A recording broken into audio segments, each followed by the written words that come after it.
들과 함께 예배 올려드릴 때마다 귀한 시간으로 주님 은혜 받는 시간으로 주님 축복하여 주옵소서. 지금은 처음 시간입니다. 마치는 시간까지 주님께서 함께하여 주실 줄 믿사옵고 우리를 구원하신 예수 그리스도 이름으로 기도드리옵나이다. 아멘. 네, 여러분 반갑습니다. 감사합니다. 네, 아이스 브레이크 시간을 잠깐 갖도록 하겠습니다. 네.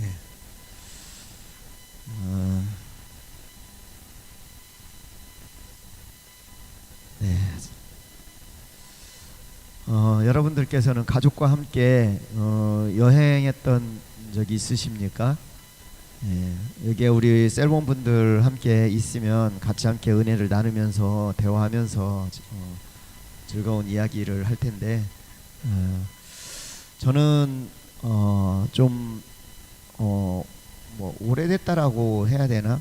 우리 그 아이들이 이제 학교 다닐 시절에 지금은 다 나갔습니다. 우리 아이들이 이제 뭐 시집가고 장가가고 또 뭐 대학교 다니고 있고 뭐 그런 상황인데, 우리 가족이 우리 자녀가 3명인데 우리 와이프랑 해서 저희 5 식구가 함께 이제 지금 살고 있는데, 그 당시 이제 우리 5 식구가 함께 여행을 간 적은 있어요. 근데 그때가 이제 여름이었고 한여름이었고, 그다음에 굉장히 그 더운 날씨에 이제 휴가를 받아서 3박 4일 뭐 제일 길은 게 3박 4일인 것 같아요, 저희 가족이. 그래서 여행을 한 적이 있는데, 여행이라기보다는 이제 휴가를 받아서 이제 저기 그 전남 여수로 갔던 적이 있는데, 그때 3박 4일 우리 아이들과 또 펜션을 잡아서 거기서 이제 구경도 하고 또 뭐 해수욕장 가서 수영도 하고 뭐 이제 뭐 이렇게 저렇게 이제 행복한 시간을 보낸 적이 있었는데,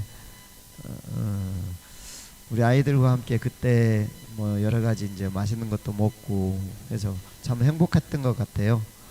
3박 4일이었지만 행복한 그런 시간을 가졌던 그런 적이 있습니다. 이제 시간 나면 우리 가족들이 이제 뭐 저도 이제는 뭐 젊은 나이이긴 하지만은 우리 뭐 딸이 시집가서 지금 이제 손녀를 낳았고 또 우리 아들도 결혼을 해서 이제 손자를 제가 본 상태거든요. 그래서 이제 시간 나면 우리 가족 모두 함께 모여서 이제 뭐 또 어디 갈 만한 곳 찾아서 귀한 여행을 한번 또 가볼까 합니다. 여러분들께서도 시간 되시면은 이제 가족분들끼리 모여서 뭐 저보다는 훨씬 더 낫겠지만은 뭐 가족분들하고 시간 되는 대로 즐거운 여행 한번 가보는 것도 괜찮지 않나 그런 생각이 듭니다. 예. 두 번째는 이제 지금까지 이사 중에 가장 힘들었을 때가 있었을 것입니다. 저 같은 경우는 이것도 몇 년 됐습니다. 예. 제가 지금 이제 여기 그 사는 곳에서 이제 교회하고 좀 멀리 떨어진 곳으로 제가 이사를 했습니다. 예, 전주 이제 저는 지금 송천동 살고 있는데, 송천동과 삼천동이라는 곳이 있어요. 삼천동이라는 곳에서 이제 그 상황이 이제 회사도 그쪽으로 근처로 이사를 가고 아이들도 학교가 또 그 근처로 학교를 다니는 그런 상황이었었는데, 그런 일 때문에 이사를 할 수밖에 없는 그런 상황이 됐었습니다. 그래서 그 이사를 함으로 인해서 이제 교회가 이제 지금 살고 있는 곳에 송천동에 지금 자리 잡고 있는데, 송천동에서 삼천동까지 왔다 갔다 하기란 쉽지가 않았어요. 왜 그러냐면 굉장히 멀어요. 거의 끝에서 끝이라고 해도 과언이 아닙니다. 그래서 교회를 주일이나 뭐 수요 예배나 뭐 금요기도회나 어떤 예배 올 때마다 굉장히 힘들었거든요. 온다라는 것 자체가. 그래서 그때 어쩔 수 없이 이제 그런 문제 때문에 이사를 했었는데 어찌됐든 뭐 남들은 다 그렇게 얘기를 하죠. 가까운 교회에 나가면 되지 굳이 응? 이렇게 멀리까지 교회를 나갈 필요가 있느냐 그렇게 얘기를 하는데 저는 저희 교회가 너무 좋고 저희 목사님과 또 저희 성도님들이 너무 좋아서 다른 교회 갈 마음이 전혀 생기질 않더라고요. 그러다 보니까 그리고 제가 말씀을 이렇게 보니까 하나님께서는 또 저에게 메시지를 주는 것이 교회는 쉽게 옮기는 것이 아니다. 왜냐하면 하나님은 어느 교회를 딱 심어 놓으면 그 교회에서 뼈를 묻을 각오를 하고 헌신하고 사역하고 봉사하고 또 교회를 세워가야 된다.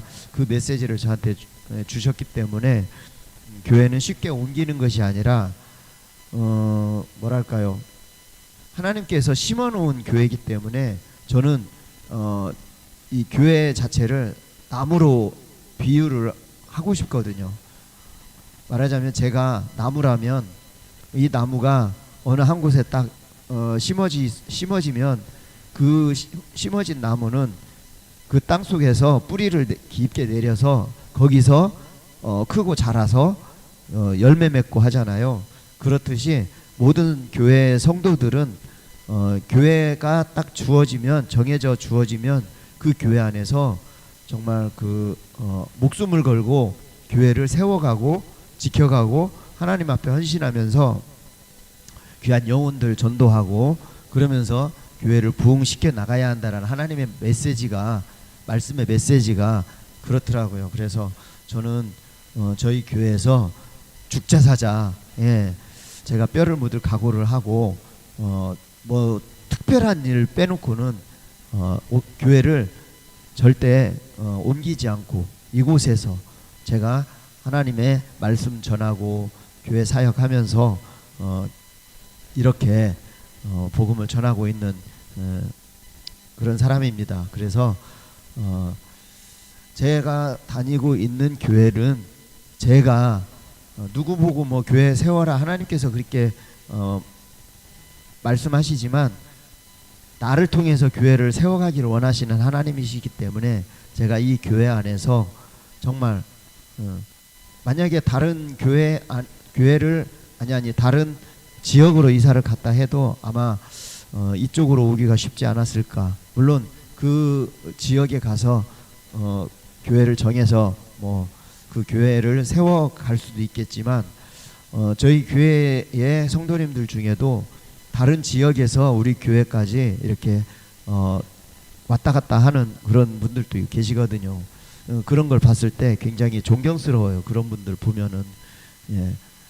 그렇지만 저는 이 전주 시내에서 비록 뭐 끝에서 끝이라고 해도 그 다른 지역에서 오고 가는 그 성도님들에 비해서는 아무것도 아니더라고요.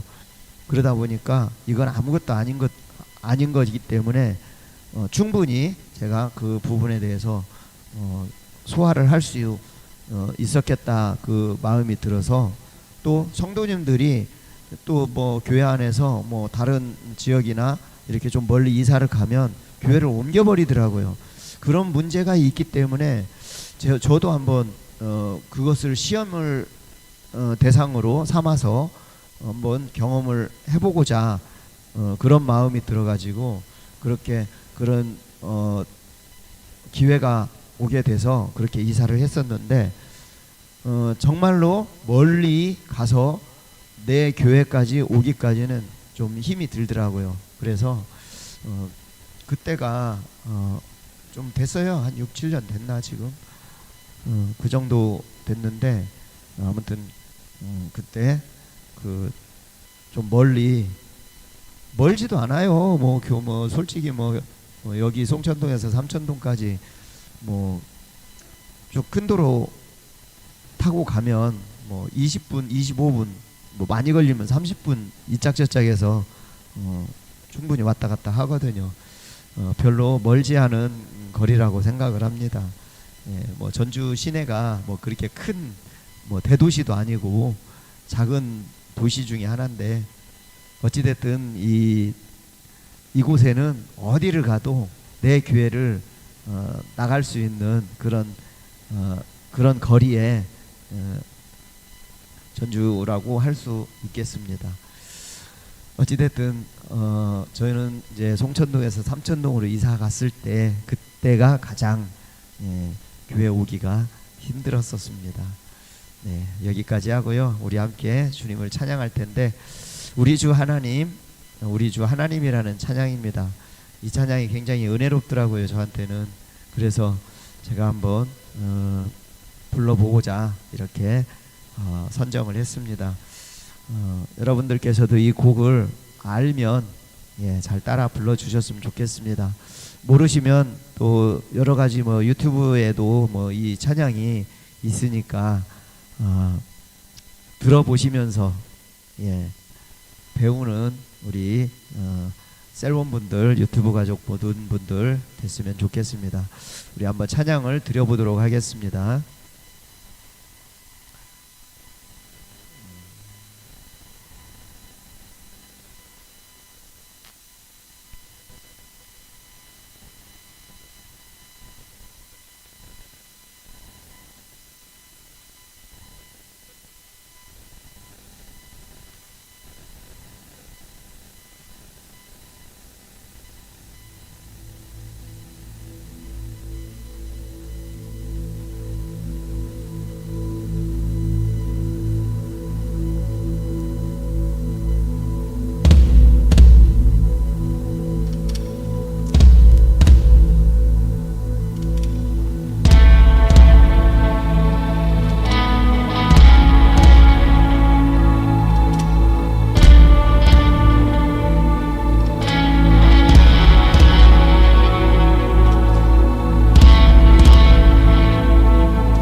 성령으로 충만하게 하여 주시옵소서. 또 주님 바라보는 나아가는 것들을 인도하여 주시기 원합니다. 주님 감사합니다. 아버지 하나님 주시옵소서. 인도하여 주시옵소서. 주님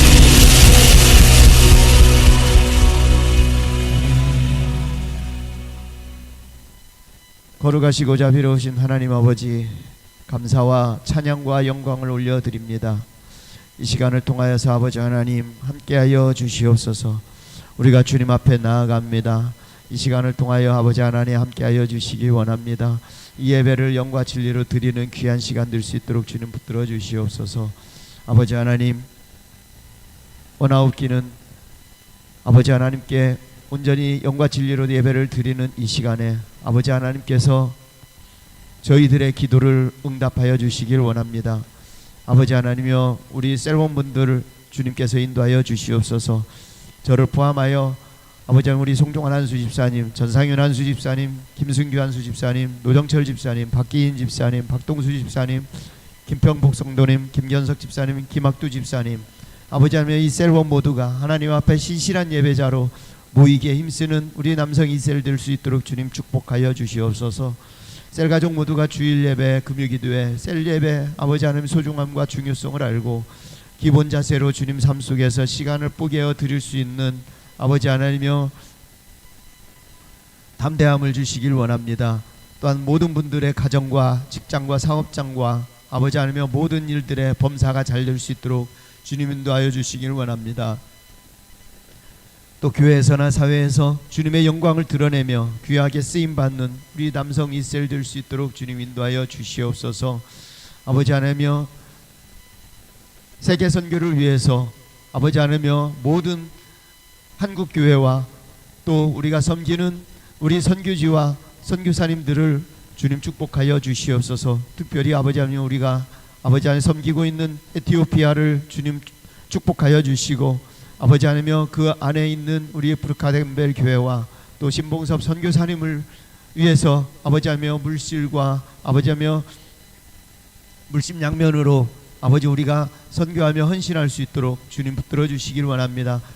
아버지 하나님의 에티오피아 지역을 주님 인도하여 주시고 브르카덴벨 교회와 아버지 하나님 우리 신봉섭 선교사님의 아버지 건강함과 또 머리털 하나 상하지 않도록 주님께서 철저히 지켜주시고 인도하여 주셔서 온전히 주님만을 바라보며 그 지역에서 그 나라에서 아버지 하나님이여 복음을 전하는 우리 선교사님에게 한없는 사랑과 은혜 주님께서 베풀어 주시옵소서.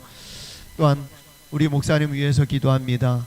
우리 목사님 사모님을 주님께서 축복하여 주시고 아버지 하나님이여 언제나 영육간의 강건함으로 주님께서 붙들어 주셔서 아버지 하나님의 은혜로 말미암아 정말 교회 안에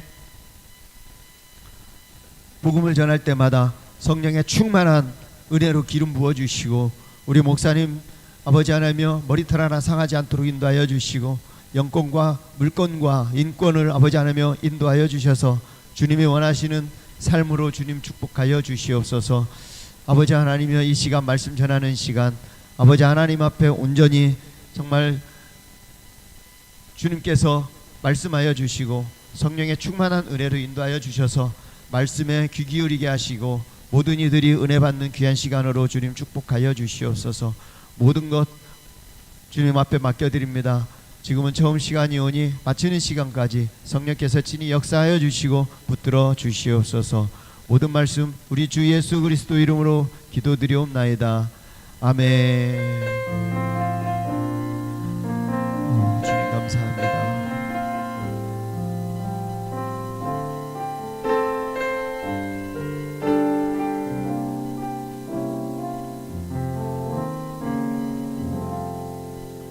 아멘. 이 시간 말씀 듣는 시간 갖도록 하겠습니다. 예, 말씀은 창세기 12장 1절에서 13절 말씀입니다. 예, 창세기 12장 1절에서 13절 말씀입니다. 예, 제목은 부르시는 하나님이라는 제목으로 우리 함께 은혜를 나누는 시간 갖기를 소망합니다.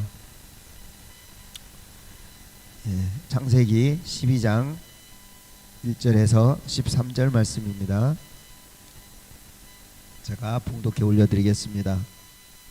여호와께서 아브라함에게 이르시되 너는 너의 고향과 친척과 아버지의 집을 떠나 내가 내게 보여줄 땅으로 가라. 내가 너로 큰 민족을 이루고 내게 복을 주어 내 이름을 창대하게 하리니 너는 복이 될지라. 너를 축복하는 자에게는 내가 복을 내리고 너를 저주하는 자에게는 내가 저주하리니 땅의 모든 족속이 너로 말미암아 복을 얻을 것이라 하신지라. 이에 아브라함이 여호와의 말씀을 따라갔고 롯도 그와 함께 갔으며 아브라함이 하란을 떠날 때에 75세였더라. 아브라함이 그의 아내 사레와 조카 롯과 하란에서 모든 소유와 얻은 사람들을 이끌고 가나안 땅으로 가려고 떠나서 마침내 가나안 땅에 들어갔더라. 아브라함이 그 땅을 지나 세겜 땅 모래 상수리 나무에 이르니 그때에 가나안 사람이 그 땅에 거주하였더라. 여호와께서 아브라함에게 나타나 이르시되 내가 이 땅을 내 자손에게 주리라 하신지라. 자기에게 나타나신 여호와께 그가 그곳에서 제단을 쌓고 거기서 베델 동쪽 산으로 옮겨 장막을 치니 서쪽은 베델이요 동쪽은 아이라. 그가 그곳에서 여호와께서 제단을 쌓고 여호와의 이름을 부르더니 점점 남방으로 옮겨갔더라. 그 땅에 기근이 들었으므로 아브라함이 애굽에 거류하려고 그리로 내려갔으니 이는 그 땅에 기근이 심하였음이라. 그가 애굽에 가까이 이르렀을 때 그의 아내 사레가 말하되 내가 알기에 그대는 아리따운 여인이라. 애굽 사람이 그대를 볼 때에 이르기를 이는 그의 아내라 하여 나는 죽이고 그대는 살리리니 원하건대 그대는 나의 누이라 하라. 그러면 내가 그대로 말미암아 안전하고 내 목숨이 그대로 말미암아 보존되리라 하니라. 아멘. 아멘입니다. 아멘입니다. 네. 네, 본문은 이제 1절에서 3절의 말씀 보니까 아브라함의 소명과 순종에 대한 말씀으로서 하나님께서 아브라함에게 자신의 고향과 또 친척들 그리고 부모님의 집에서 떠나서 하나님께서 지시하는 땅으로 가라고 그렇게 말씀하십니다. 그래서 장차 아브라함에게 그 이름을 창대케 하고 복을 내려 주시겠다는 약속을 하시는 그런 말씀입니다. 그리고 4절에서 9절은 아브라함은 당시 하란이라는 곳에서 살고 있었으며 또 그 당시 나이는 75세였습니다. 그리고 하나님의 말씀을 듣고 즉시 순종하게 되는데 자신의 모든 짐을 챙기고 가족들과 함께 또 종들과 함께 또 거기에 또 조카 롯이 있죠. 조카 롯과 함께 하란을 떠나게 됩니다. 그래서 이 가나안이라는 곳까지 도달하게 됩니다. 거기서 다시 지나서 그 세겜이란 땅 모래 상수리 나무에 머물게 되고 거기는 또 가나안 사람들이 살고 있었던 지역이기 때문에 하나님께서 아브라함에게 나타나셔서 지금 머물러 있는 땅을 모두 주시겠다고 그렇게 말씀을 하십니다. 아브라함은 하나님의 말씀을 듣고 나서 그곳에서 하나님의 제단을 쌓고 제사를 드리고 또 다시 거기서 출발해서 베델 동쪽으로 이제 산으로 넘어가서 장막을 치고 동쪽으로는 베델, 서쪽으로는 아이라는 그 엄청나게 넓은 그 지역을 바라보고 다시 그곳에서 또 하나님께 제단을 쌓고 제사를 드리고 남방까지 옮겨가는 그런 본문의 내용입니다. 아브라함에게 하나님께서 뭐랄까요? 하나님께서 아브라함에게 이제 그 고향을 떠나라고 하는 이유가 어쩌면은 여호수아의 말씀이 있는 것 같아요. 그 아브라함이 이제 아브라함으로 이제 바뀌게 되잖아요. 아브라함이 아브라함으로 됩니다. 열방의 그 아버지라는 뜻을 가지고 있죠. 믿음의 조상이면서 열방의 아버지라는 뜻을 가지고 있습니다. 그래서 그 아브라함이 지금 현재는 아브라함인데 아브라함이 이 당시에 이제 아버지 데라도 이제 있었습니다. 근데 이제 데라가 이제 거기 그 같이 살게 되면서 우상을 숭배했던 것 같아요. 그러다 보니까 하나님께서 그 우상 숭배 때문에 아마도 고향을 버리고 떠나라고 그렇게 하면서 그 다시 그 하나님의 백성들로 가득 차는 민족의 열방의 그 조상으로 삼으시려고 아브라함을 떠나게 했던 것 같습니다. 그래서 결국 이제 그 아브라함이 이제 모든 걸 다 이제 챙기고 그 이제 그 하란 지역을 떠나서 고향을 떠나서 이제 떠나게 되는데 나중에 그 이제 쭉 뭐 13장 14장 이렇게 쭉 보면은 이제 나중에 이제 조카 롯하고도 이제 서로 갈라지게 되거든요. 네, 그때는 이제 말씀 그때 가서 다시 보도록 하고요. 일단은 이렇게 아브라함이 이제 본토 친척 아비지 그러니까 고향을 떠난 그런 상황을 지금 말씀하고 있는 것입니다.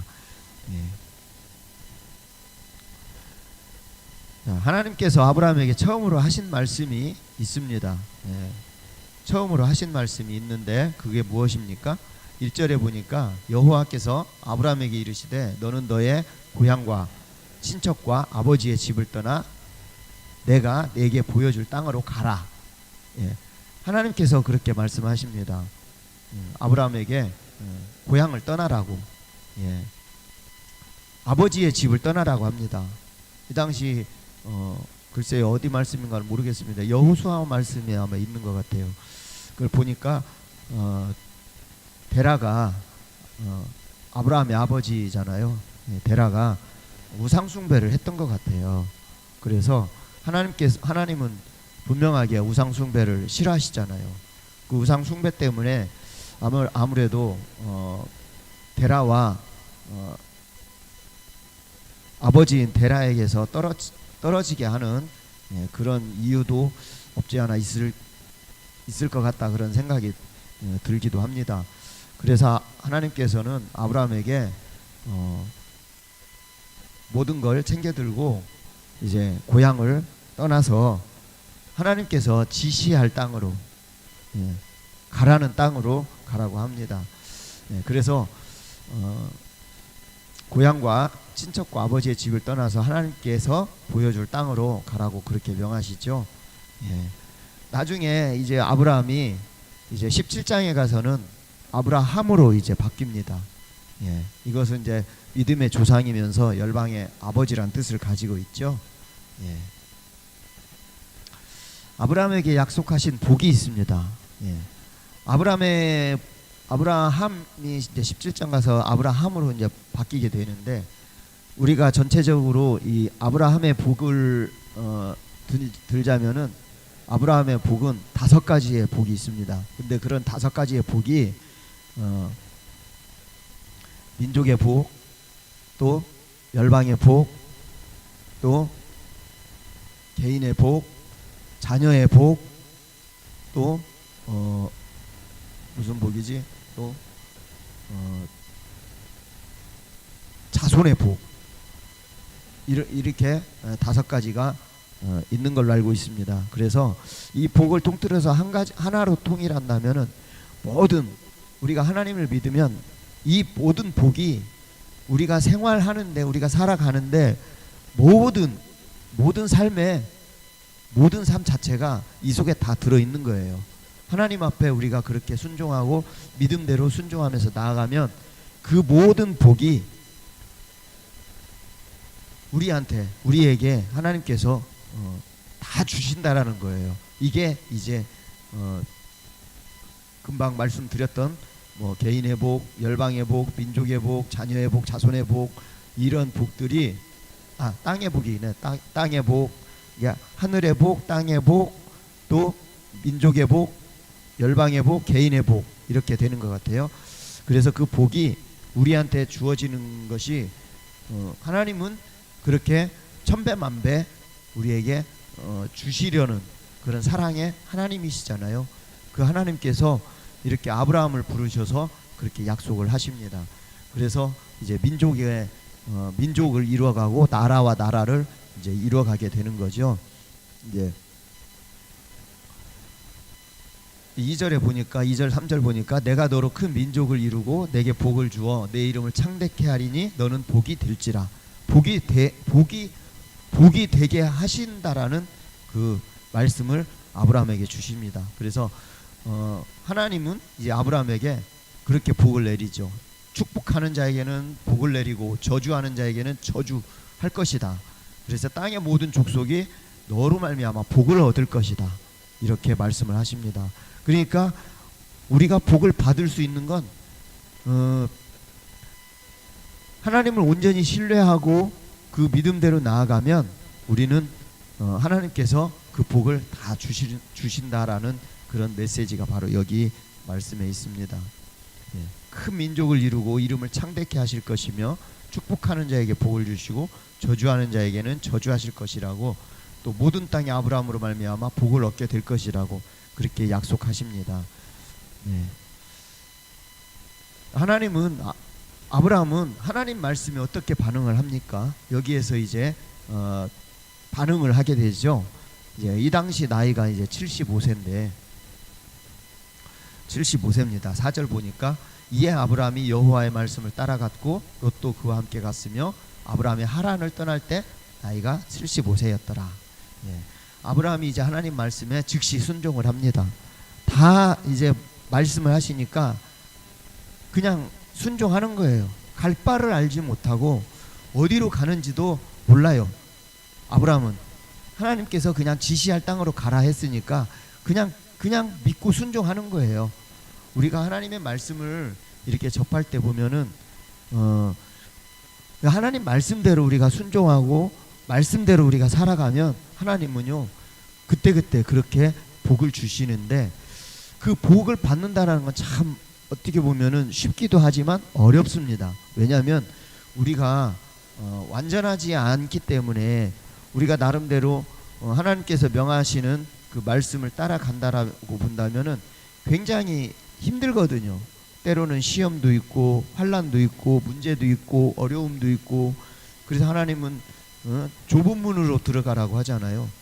그리고 천국에 들어가는데 천국 들어가는 부분은 우리가 낙타가 바늘귀에 들어가는 것보다 쉽다. 예. 그러니까 천국은 하나님 나라에 들어가는 부분에 있어서 쉽기도 하지만 굉장히 어렵다라는 그런 말씀을 하고 있습니다.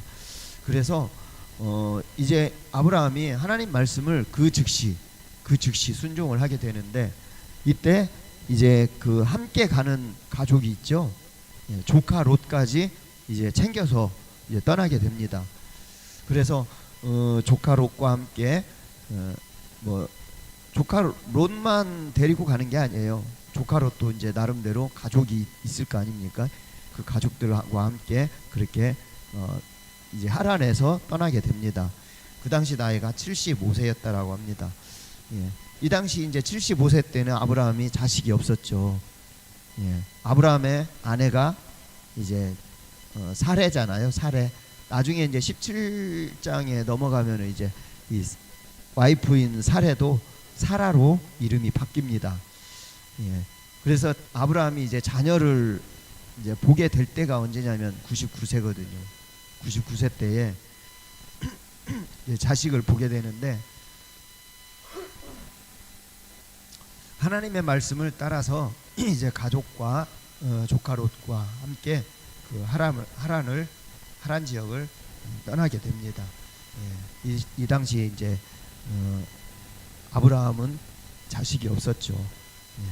아브라함이 가나안에서 한 일은 무엇입니까? 7절 8절 보니까 여호와께서 아브라함에게 나타나 이르시되 내가 이 땅을 내 자손에게 주리라 하신지라. 자기에게 나타나신 여호와께 그가 그곳에서 제단을 쌓고 거기서 베델 동쪽 산으로 옮겨 장막을 치니 서쪽은 베델이요 동쪽은 아이라. 그가 그곳에서 여호와께서 제단을 쌓고 여호와의 이름을 부르더니. 예. 이제 아브라함이 가나안으로 이제 떠나게 됐는데 거기에서 한 일이 있잖아요. 한 일이 제단을 쌓고 거기서 이제 제사를 드리는 거예요. 하나님 앞에. 예. 거기서 보니까 제단을 쌓고 나서 이제 거기서 이제 멀리 바라보니까 이제 동쪽 베델 동쪽 산으로 옮겼다라고 하잖아요. 그래서 동쪽으로 옮겼더니 서쪽은 베델이 되는 거고 동쪽은 이제 동쪽을 바라보니 여기는 아이라는 지역입니다. 아이라고 하는 그 지역이 이제 펼쳐져 있는 거죠. 거기에서 이제 거류를 하는 거예요. 거기서 이제 살아가게 되는 거예요. 그래서 잠시 살게 되는 거죠. 잠시. 예. 이제 계속 이제 가나안까지 이제 행진을 하게 되는데 그곳에서 제단을 쌓고 하나님 앞에 기도하게 됩니다. 예. 아브라함의 닥친 일은 무엇입니까? 예. 10절 보니까 그 땅에 기근이 들었으므로 아브라함이 애굽에 거류하려고 그리로 내려갔으니 이는 그 땅에 기근이 심하였다. 예. 아브라함에게 이제 가나안까지 가다 보니까 이제 들이닥친 일이 있어요. 예. 들이닥친 일이. 예. 이것은 들이닥친 일이 그 이유 중에 하나가 이제 이제 하란에서 떠나면서 이제 가나안까지 오면서 이제 그 애굽을 안 갔어야 맞거든요. 애굽을 안 가야 맞는데 애굽 쪽으로 이제 들어가게 된 겁니다. 왜냐하면 자기 자신이 이제 하나님께서 이제 가나안을 들어가야 되는데 들어가다 보면 중간에 이제 애굽이 들어가게 되는데 애굽까지 들어가는 건 좋았어요. 그러나 애굽에서 이제 벌어진 일이 이제 그 아브라함이 실수를 하게 되거든요. 그 실수가 뭐냐면 자기 와이프인 사레에게 그 애굽 사람들한테 소개를 하는데 애굽 사람들이 자기 아내를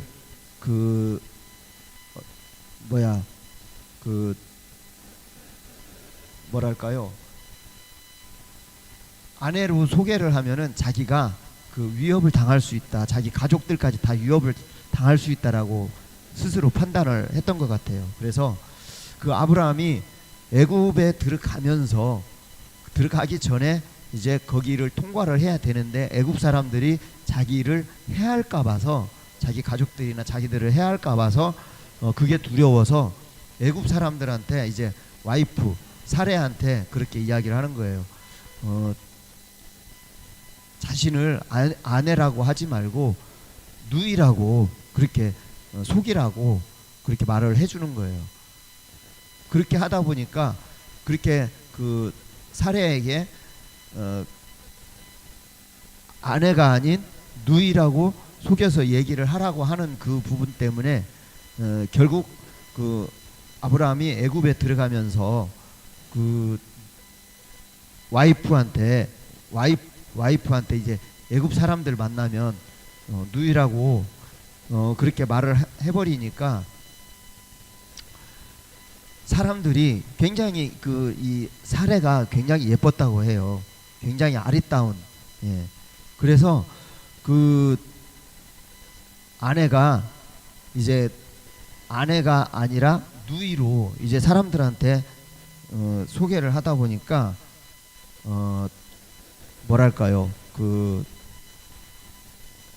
거기에 그 애굽 왕까지 이제 소문이 나게 돼가지고 결국 애굽 왕이 이 아브라함의 가족들을 이제 초대를 하게 되고 사례를 누이라고 했기 때문에 누이로 알고 이 왕이 탐을 냅니다. 그러다 보니까 탐을 내다 보니까 뭐 아브라함을 굉장히 후대를 하게 되거든요. 그러면서 이제 막 많은 좋은 것들을 이제 받게 되는데 나중에는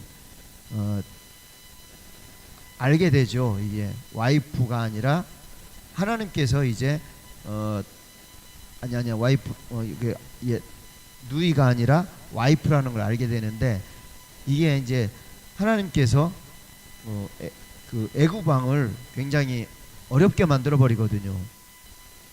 이 부분 때문에. 그래가지고 결국 애굽 왕이 그 사례가 누이가 아니라 와이프라는 걸 알고 책망을 하게 됩니다. 그러면서 책망을 하고 나서도 이제 후대를 하게 되는데, 결국 다 아브라함의 가족들 다 이제 그 애굽에서 이제 지나가게 하거든요. 지나가게 하면서 그 자신이 애굽 왕이 아브라함에게 이제 그 추가적으로 이제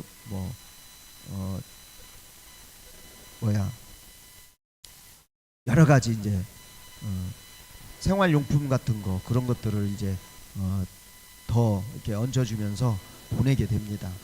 어찌 됐든지 그 아브라함이 그 이 자기가 와이프를 누이라고 속여서 그 애굽에 들어가려고 했던 그것 때문에 하나님은 진노하신 거죠. 진노하셔서 애굽 왕을 혼을 내게 됐는데, 어찌 됐든 이런 상황에서 이제 그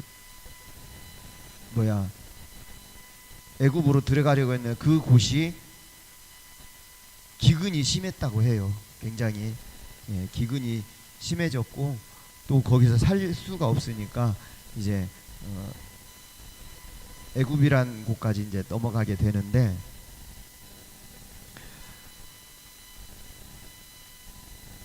자, 이제 아브라함이 두려워한 일이 있습니다. 아브라함이 금방 다 설명을 해드렸듯이 12절 13절 보니까 이제 애굽 사람이 그대를 볼 때에 이르기를 이는 그의 아내라 하여 나는 죽이고 그대는 살리리니 원하건대 그대는 나의 누이라. 그러면 내가 그대로 말미암아 안전하고 내 목숨이 그대로 말미암아 보존되리라 하니라. 아까 금방 다 설명하셨듯이 이제 아브라함이 이제 그 애굽을 지나가야 되기 때문에 자기 와이프를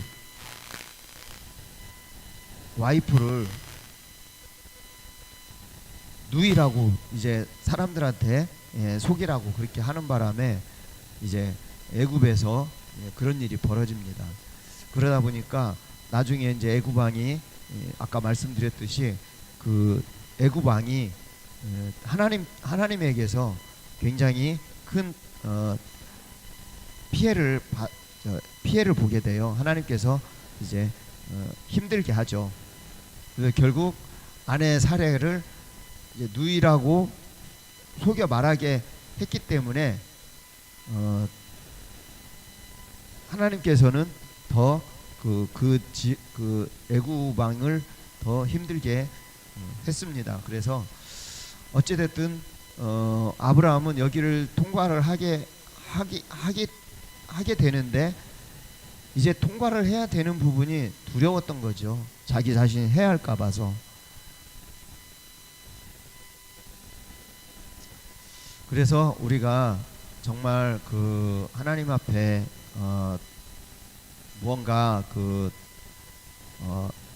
일을 할 때 속이지 않고 정직하게 그렇게 일을 하다 보면은 하나님은 우리에게 더 큰 은혜를 주지 않나, 저는 그렇게 생각을 합니다. 네.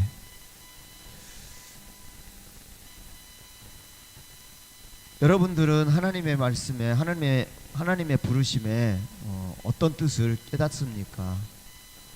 여기 말씀 보면은 이제 묵상하는 시간을 통해서 하나님의 부르심을 깨달았다. 네. 하나님 말씀을 묵상하다 보면은 나름대로 하나님의 부르심을 깨닫게 됩니다.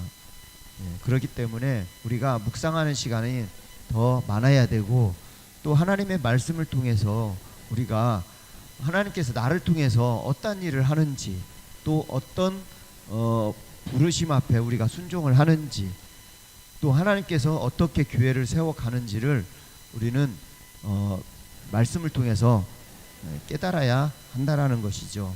그리고 영적인 은사를 개발하고 활용할 때 하나님의 부르심을 깨달을 수 있는 그런 믿음의 사람이 되시기를 소망합니다.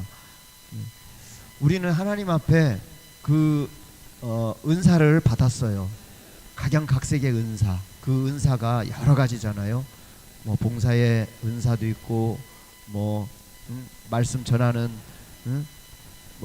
그 은사도 있고, 또 말씀을 가르치는 은사도 있고, 또 뭐 여러 가지 은사가 많잖아요. 이 은사를 우리가 늘 말씀을 통해서 묵상하면서 알아야 돼요. 그래서 은사가 무엇인가? 은사라는 것은 하나의 우리가 하나님께서 우리에게 주신 특기, 우리에게 뭐 직업, 이런 것들이 하나님께서 우리에게 주신 은사인데, 그 은사가 각각 다르다 보니까 많은 분들이 교회 안에서 또 사회에서 생활하는데 그 직업들이 다 다양하잖아요. 그 직업 자체가 하나님께서 우리에게 주시는 은사인데, 이 은사를 통해서 우리는 생활할 수 있고 먹고 살 수 있고 또 하나님 앞에 영광을 올려드릴 수가 있는 거죠.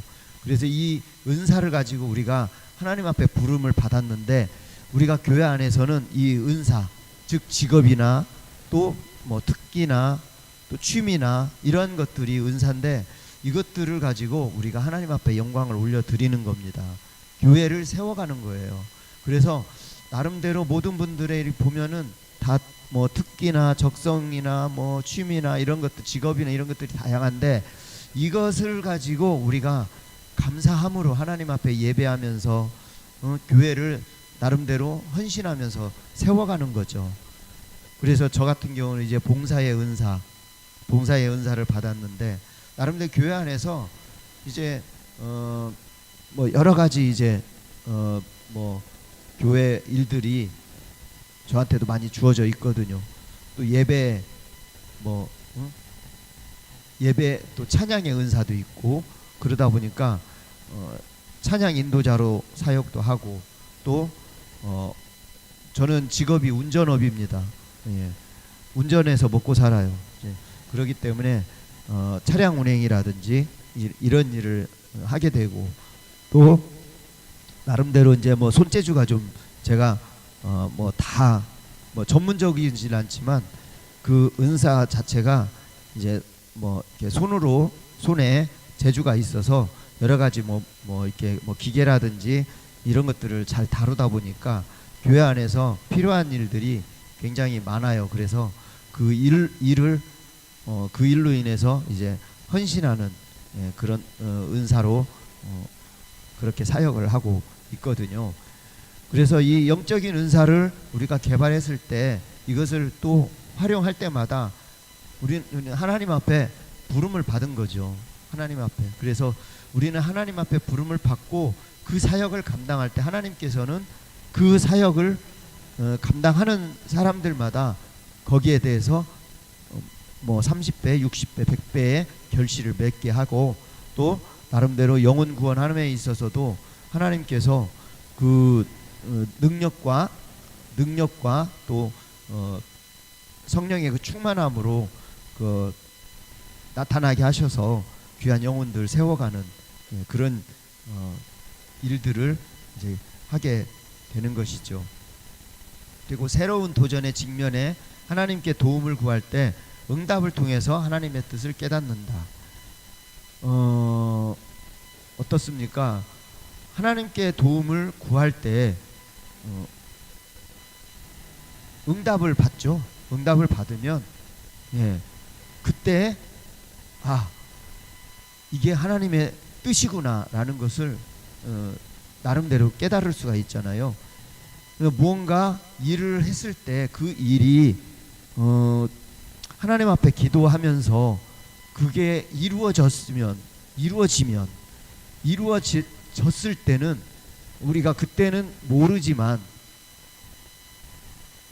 그것이 이루어졌을 때는요, 아, 그것이 하나님의 응답이다, 이런 것들을 깨닫게 되잖아요. 그렇잖아요. 그러다 보면 저 같은 경우도 그런 일들이 뭐 많이 있었거든요. 나름대로 생활 속에서 살다 보면 뭐 여러 가지 이제 어려운 일들이 있는데 또 해결해야 할 일들, 이러한 일들이 있는데, 이러한 일들이 주님 앞에 그 기도하면서 도움을 요청을 했을 때 나중에 이 기도가 쌓인다고 하잖아요. 기도하면 할수록 기도는 쌓인다고 해요. 그러다 보면 그 쌓였던 기도가 훗날에 뒤에는 이제 응답이 된다는 거예요. 그 응답을 우리는 받는 건데, 우리는 그 응답을 받으면서도 깨닫지를 못해요.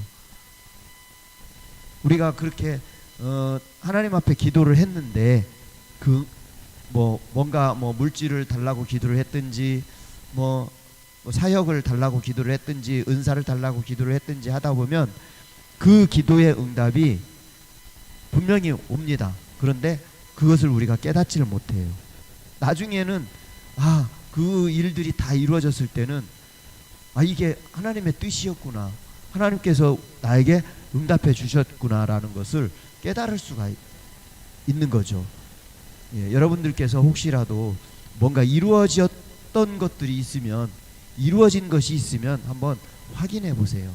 뭔가 기도 제목을 가지고 기도했을 때 그걸 가지고 기도를 하면 하나님은 응답해 주신다고 했는데 그것을 기도해 놓고도 잊어버리고 있었는지, 그 잊어버렸던 것들을 한번 되돌려보는, 예, 그래서 그것이 과연 응답이 되었는지 이루어졌는지 보고 그거 자체가 하나님의 뜻이었다면 이루어져 있을 겁니다. 예, 그렇지만 아직 이루어지지 않고 있다라면 이루어질 때까지 계속 그 기도 제목을 가지고 기도를 해야 되겠죠. 그렇죠? 예, 그렇습니다.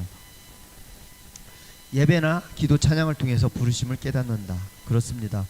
예배를 통해서 또 기도나 찬양을 통해서 저는 이제 찬양의 은사도 받았어요. 그래서 찬양 인도자로 지금 사역을 하고 있습니다.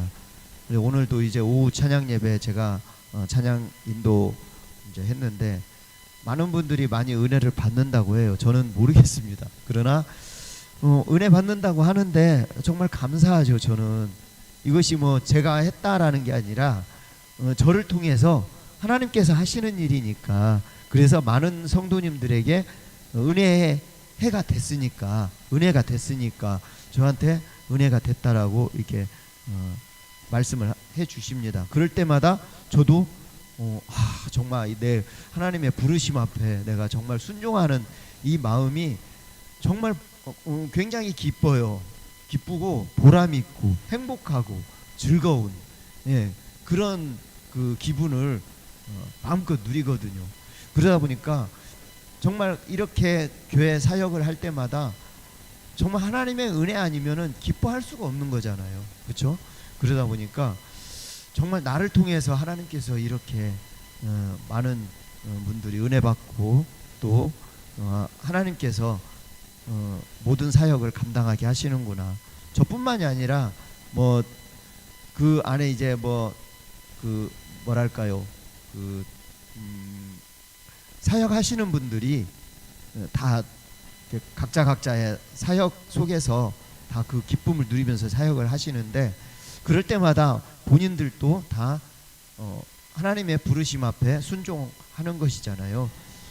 그렇게 예배나 기도나 찬양을 통해서 그렇게 깨닫는다고 합니다.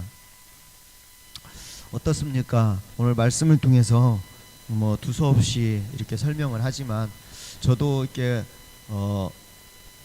말씀을 전하다 보면 때로는 이렇게 좀 둔할 때가 있습니다. 그러다 보면 좀 이렇게 말씀을 접할 때 좀 안울할 때가 있는데 그럴 때마다 늘 기도하면서 하나님, 저는 가르치는 은사를 달라고 기도하거든요. 왜냐하면 저희 셀원들을 가르쳐야 되겠고요.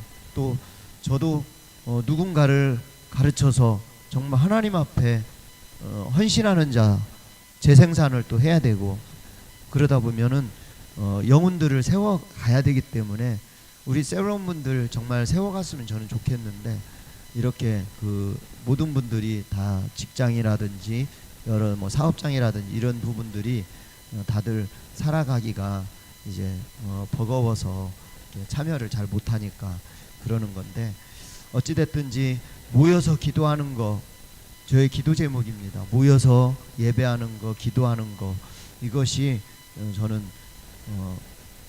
이루어졌으면 하는 그런 바람이거든요. 그러다 보니까 저에게는 굉장한 그 꿈이 이제 교회를 세워가는 건데, 물론 교회 안에서는 이제 뭐 전 직분은 그냥 뭐 집사 직분을 갖고 있지만은, 우리 교회 안에 이제 뭐 옛날 말로 말씀드린다면은 뭐 구역장이라고 이제 하는데, 저희들은 이제 저희 교회는 이제 셀 리더라고 하거든요. 셀 리더, 셀 원, 이렇게 셀로 가는데, 어찌됐든지 저는 말씀을 전하는 자입니다. 셀 리더로서 또 유튜브에서든 어디에서든 말씀을 전하는 자이기 때문에 그 말씀을 전달할 수 있는 그 능력을 달라고 그렇게 기도하고 있거든요. 여러분들께서 오늘 말씀을 통해서 어떤 은혜를 받으셨는가는 모르겠지만은 나름대로 은혜가 되셨으리라 생각하고요. 오늘 말씀을 통해서 정말 아브라함이 그렇게 말씀에 즉시 순종했듯이 우리 모든 성도님들 주님의 말씀에 온전히 순종하는 그런 믿음을 가지셨으면 좋겠습니다. 예, 우리 이 시간 함께 기도할 텐데요. 이제 하나님께서 여러분들께 요구하는 것이 무엇입니까?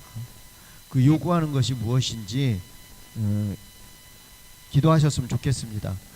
예, 그것을 그리고 따르기 위해서 일주일 동안 우리가 이제 그 말씀을 가지고 살아가는 우리 모든 셀원분들이 됐으면 좋겠습니다. 그래서 일주일 동안 우리가 하나님께서 요구하는 것이 무엇이고 또 원하는 것이 무엇인지 정말 하나님께서 우리에게 그 말씀을 통해서 주실 때마다 그 말씀에 즉시 순종할 수 있는 그 믿음을 달라고 그렇게 기도하셨으면 좋겠습니다. 이 시간 우리 함께 기도하겠습니다. 이 시간을 통하여 우리가 주님 앞에 온전히 순종하기 원합니다. 그 순종은 정말 아버지 하나님께서 기뻐하시는 일이라고 에스겔서 사무엘상에서 그렇게 말씀하고 있습니다. 예. 그래서 사무엘 선지자는 그 사울 왕에게 순종이 제사보다 낫고 순종이 순양의 기름 부음보다 낫다고 그렇게 말씀을 하고 있습니다. 그래서 온전히 하나님 앞에 우리가 나아갈 때 그 주님의 은혜 아니면 우리가 나아갈 수 없어서 온전히 주님의 은혜를 바라면서 나아갈 수 있도록, 그래서 그 말씀대로 순종하는 믿음의 성도가 될 수 있도록 우리 인도해 달라고 우리 잠깐 주님 앞에 기도합니다. 사랑과 은혜가 충만하신 하나님 아버지, 은혜를 감사합니다. 오늘 이 시간을 통하여 아버지 하나님, 아브라함은 하나님께서 본토 친척 아비집을 떠나라고 그렇게 말씀하시고 또 떠나면서 여러가지 아버지 하나님 감사함으로 하나님 앞에 제사를 올려드리기도 했습니다. 아버지 하나님, 그러나 정말 아버지 하나님, 우리가 잘못된 판단, 잘못된 실수로 말미암아 하나님을 또 진노하게 하는 그런 일이 혹시 있습니까? 아버지 하나님, 우리는 연약하여서 그렇게 실수도 그렇게 범하기도 합니다. 그러나 그때마다 아버지 하나님께서 정말 그런 실수가 있다 할지라도 하나님께서 고쳐주시고 인도해 주시길 원합니다. 주님 붙들어 주시고 인도하여 주실 줄 믿사옵고 우리를 구원하신 예수 그리스도 이름으로 기도드리옵나이다. 아멘. 아멘입니다.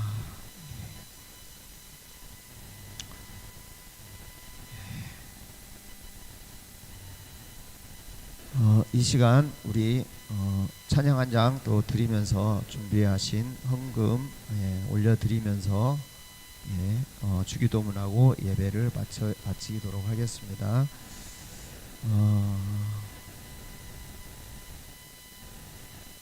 넘지 못할 산이 있거든 우리 주님 우리 찬양을 올려드리도록 하겠습니다.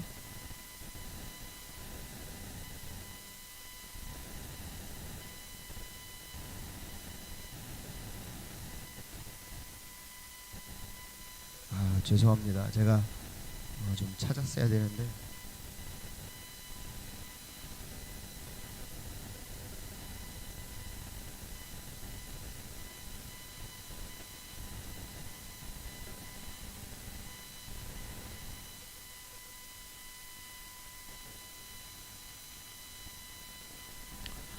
우리 찬양하도록 하겠습니다.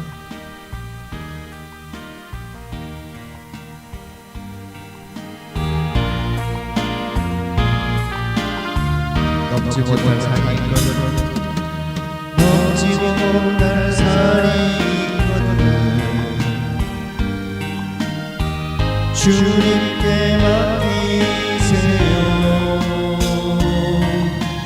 넘지 못할 파도 있거든 주님께 맡기세요.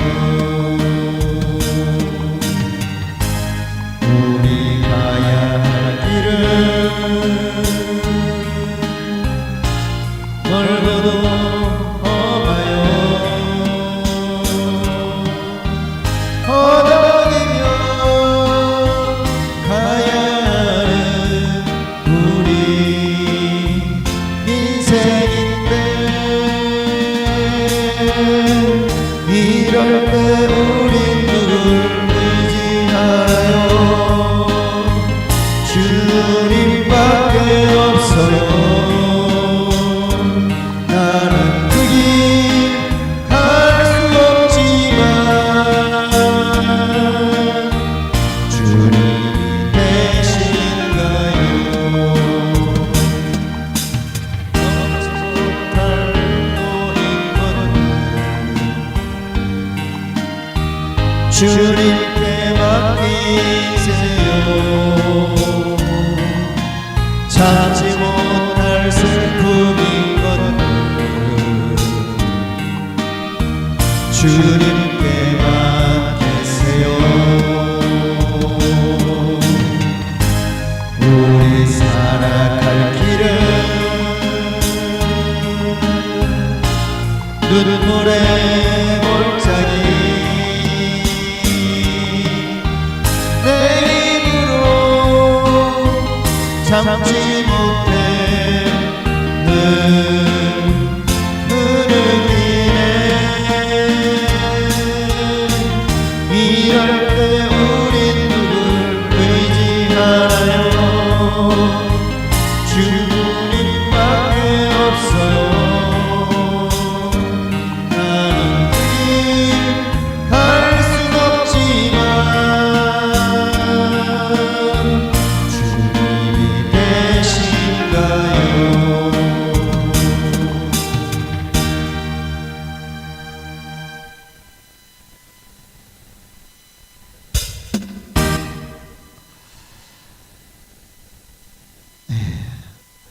제가 기도하고 주기도문하고 예배 마치도록 하겠습니다.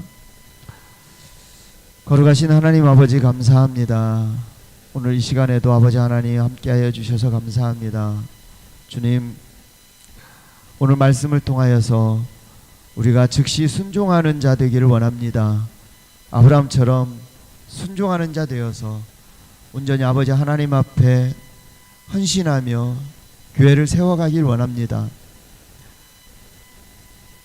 아버지 하나님, 나무가 땅에 뿌리 내려 깊게 정말 물을 찾아가며 살아가듯이 우리가 교회 안에 심어졌으면 이 교회 안에서 정말 아버지 하나님 앞에 헌신하며 봉사하며 주님의 영광 나타내며 정말 주님께서 받은 은사를 가지고 주님의 교회를 세워가는 믿음의 성도가 되기를 원합니다.